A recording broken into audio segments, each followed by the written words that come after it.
من هو زوج النجمة والممثلة الجزائرية القديرة سهيلة معلم؟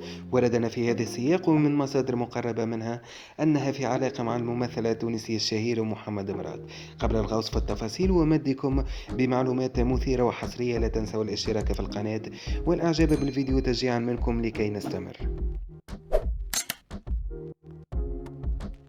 فأولا وقبل البدء، سهيلة معلم هي يتيمة الأم، فقدت والدتها وهي في عمر 3 سنوات. هي أصيلة قرية ريفية من مدينة جيجل الجزائرية، عاشت وكبرت مع جدتها والآن تبلغ من العمر 35 سنة. شاركت في العديد من الأعمال العربية والجزائرية الناجحة، ومن أبرز الأحداث التي مرت بها تأثرها وبكائها على والدتها في العديد من البرامج التلفزيونية الجزائرية بزاف. الله يرحمك صغي، بكيتني والله ما تحشم. سي مون بير.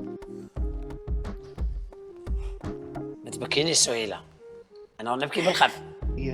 لديها الآن أكثر من 5 مليون متابع على الانستغرام، وهو رقم كبير جدا يعكس مدى حب الجزائريين لها، ويظهر هذا الحب أيضا في العدد الكبير من التعليقات الإيجابية من محبيها الأوفياء. وتليها الممثلة الجزائرية الشابة سارة العلامة ب1,600,000 متابع على الانستغرام. أيضا نجد تفاعل كبير جدا على فيديو بعنوان سهيلة معلم تشطح شاوي.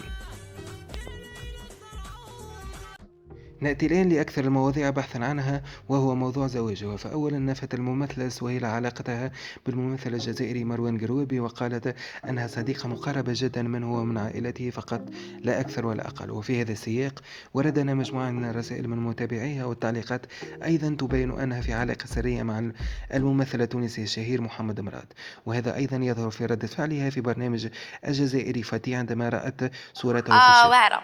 هذا ظلم، هذا ظلم.